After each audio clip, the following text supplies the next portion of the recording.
dan bela negara. Cara pandang orang tentang bela negara seperti percaya, toleransi,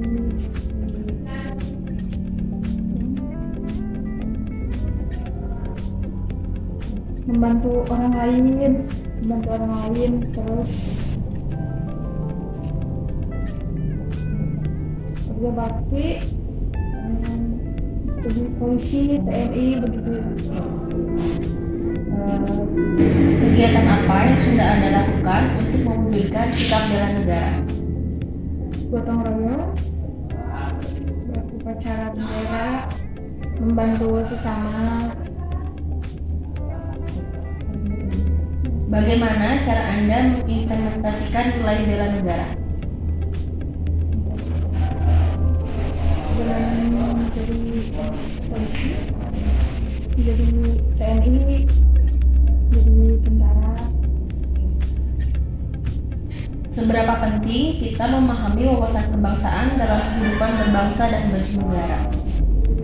Sangat penting karena itu merupakan wujud bela negara. Oke, selanjutnya, mengapa masyarakat lebih senang mendengar isu-isu hoax dan yang dapat menimbulkan perpecahan? Dan tingkat mana seharusnya dasar sikap bela negara ini dimulai? Karena berita hoax itu gampang tersebar, makanya orang-orang selalu cepat percaya gitu berita yang belum benar kebenarannya. Menurut Anda, apa saja isu-isu yang dapat menimbulkan ancaman, gangguan, hambatan, dan tantangan? Isu-isu seperti apa saja yang menimbulkan gangguan itu?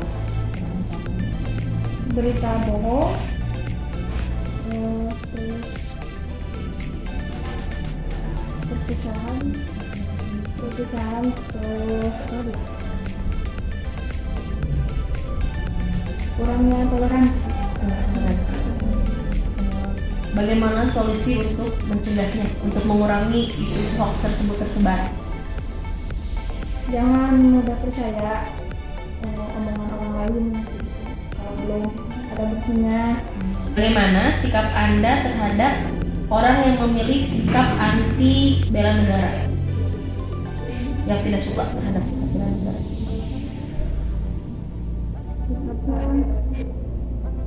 Itu sikap tidak baik. Anda menyikapinya bagaimana? Kita mengajaknya supaya ya jangan begitu, karena kan itu bela negara itu harus penting sekali. Terima kasih. Mengenai wawasan kebangsaan dan bela negara. Untuk yang pertanyaan pertama, apa yang Bapak ketahui mengenai wawasan kebangsaan dan bela negara? Wawasan kebangsaan di kecamatan atau nasional? Bebas Pak, nasional atau kecamatan? Wawasan kebangsaan tentunya kaitan dengan kultur budaya di masyarakat, kaitan dengan bagaimana sosial masyarakat, kehidupannya. Dan kalau saya lihat khususnya di kecamatan di Salau, kaitan dengan kondisi masyarakatnya, ya alhamdulillah mereka itu kalau dari segi SDM sudah bagus lah, baik pendidikan, ekonomi maupun budaya. Dan kalau lihat kebangsaannya itu, wawasannya, mereka tuh ya kadang-kadang mampu mempertahankan budaya lokal yang ada. Nah, kemudian sosial masyarakatnya, mereka dari segi persatuannya atau boleh dikatakan persatuan di bidang keamanan lah ya, keamanan di wilayahnya itu mereka udah bisa dengan kondisi SDM yang cukup matang, ya tidak adalah yang namanya keributan yang menimbulkan huru hara gitu, yang baik dari segi keagamaannya, terutama itu kan yang kuncinya itu segi keagamaan. Ini, Pak. Ya. Untuk kegiatannya sendiri, apa yang sudah Bapak lakukan untuk mewujudkan sikap bela negara? Nah, kita kaitan dengan bela negara dengan kondisi di Kecamatan Salaulah yang ada di sini ya. Kita sudah melaksanakan kalau yang dikatakan sosialisasi ya, kaitan dengan pemerintahan, kaitan dengan keagamaan, ekonomi, budaya, dan tentunya kita memberikan arahan bagaimana cara menghargai dan menghormati. Menurut Bapak, seberapa penting kita memahami wawasan kebangsaan dalam kehidupan berbangsa dan bernegara? Ya, dari beberapa aspek yang kita lihat ya, aspek hukum, aspek ekonomi, aspek agama, kita lihat semua lah, supaya mereka ya tentunya pembelajaran. Kita memberikan atau kita mengarahkan pembelajaran bagaimana kehidupan sosial masyarakat, bagaimana mereka berkolaborasi, bagaimana mereka kaitan dengan dulu juga pernah diadakan ya kegiatan sadarkum, pelatihan sadarkum gitu. Jadi mereka itu memahami arti keamanan itu bagaimana. Contohnya lah, mereka itu kaitan dengan melakukan main hakim sendiri misalnya. Itu bagaimana itu tuntutannya, bagaimana resikonya. Pak, sekarang ini kan masyarakat lebih senang mendengar isu-isu hoax yang dapat menimbulkan perpecahan di tingkat manapun gitu ya. Seharusnya dasar sikap bela negara ini kita mulai pelajari gitu ya Pak ya. Yeah. Itu bagaimana tanggapan Bapak mengenai isu-isu hoax yang sekarang ini timbul? Isu hoax di daerah. Di daerah. Ya, isu hoaxnya ya daerah ya. Ya tentunya isu-isu hoax itu lebih banyak dipengaruhi oleh media.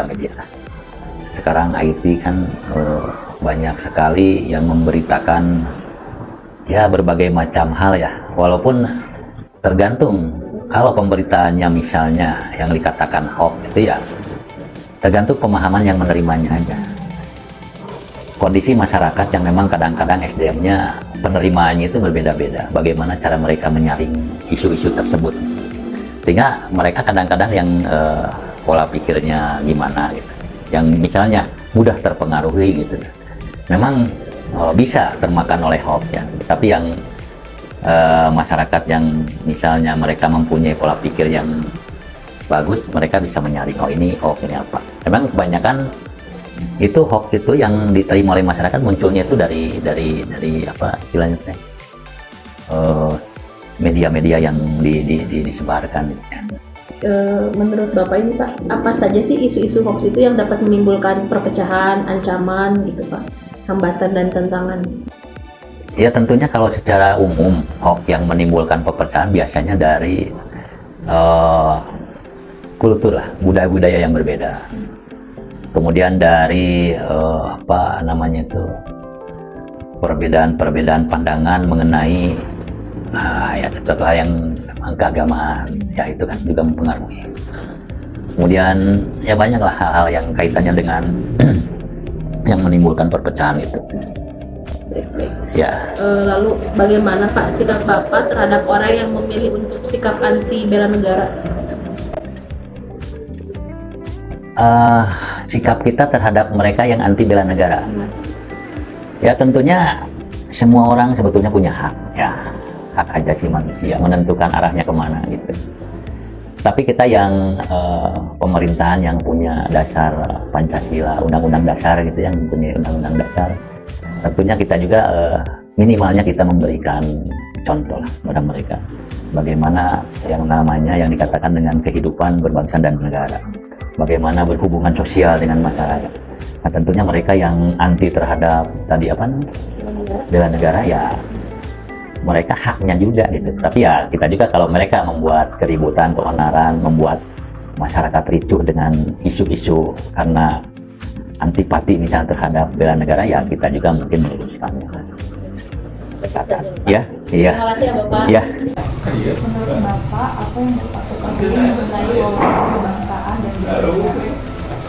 Wawasan kebangsaan adalah suatu pengertian kita tentang memaknai bahwa bangsa Indonesia ini berdasarkan kepada Pancasila dan undang-undang.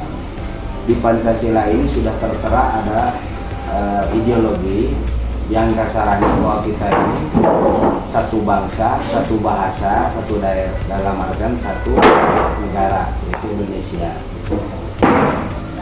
Kegiatan apa yang sudah Bapak lakukan untuk mewujudkan bela negara? Kegiatan yang dilakukan kita latih khusus orang ya. Nah, di sini ada Bamin Wanwil. Bamin Wanwil itu membina Sakawira Kartika.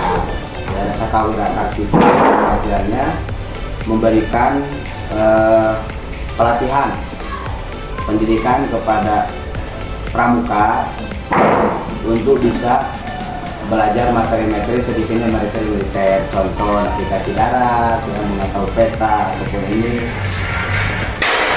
kayak mountaineering ya, kayak pionir, ikat mengikat ya. Nah, selebihnya kita memberikan penyuluhan sosialisasi juga ke sekolah-sekolah ataupun ke kegiatan ormas ya, ormas-ormas yang membutuhkan sosialisasi daripada bela negara. Bagaimana cara Bapak mengimplementasikan nilai bela negara? Nilai bela negara kita implementasikan kepada warga dengan cara kita tidak memberikan penilaian. Ya. Jangan salah, kita harus seperti sekolah kurikulum. Kita selalu menyarankan ya, contoh kalaupun warga ini terlepas daripada kesadaran masyarakat juga, kita tetap tidak bosan-bosan untuk mengadakan ronda malam ya, gotong royong ataupun hal-hal yang lain yang seolah-olah bahwa kita ini benar mencintai negara. Seberapa penting Pak kita itu harus memahami wawasan kebangsaan dalam kehidupan berbangsa dan bernegara? Sangat penting sekali, karena apa? Bagaimana kita mau mengerti adat budaya bangsa Indonesia ya, kalau kita tidak mau untuk menghargai. Maka di situ adalah Bhinneka Tunggal Ika, berbeda-beda tetapi satu, yaitu satu negara Indonesia, lambangnya bendera merah putih, kan begitu. Mengapa masyarakat lebih senang mendengar isu-isu hoax yang dapat menimbulkan perpecahan, dan dari tingkat mana seharusnya dasar sikap bela negara ini kita pelajari? Disitulah kita perlunya turun tanya, berikan penjelasan. Apakah ini berita yang benar atau berita yang tidak benar? Menurut Bapak, isu-isu apa saja yang bisa menimbulkan ancaman, gangguan, hambatan, atau tantangan? Lalu bagaimana solusi mencegahnya? Isu yang pertama adalah tentang adat budaya. Salah satu kita kan contoh Tasik ini. Tasik ini kan disebutkan kota santri. Jadi bukan kita di sini diutamakan agama, bukan. Tapi ada permasalahan, perbedaan pendapat ataupun ini yang kita saling menjelaskan. Kita dekati ya, ormas-ormas Islam, kita dekati. Terakhir Pak, bagaimana sikap Bapak melihat orang yang mempunyai sikap anti bela negara? Kita dekati terus. Kita dekati, kita ajak ngobrol ya. Ambil, mudah-mudahan dia simpati. Terima kasih banyak Ya. Pak bantuannya. Sama-sama.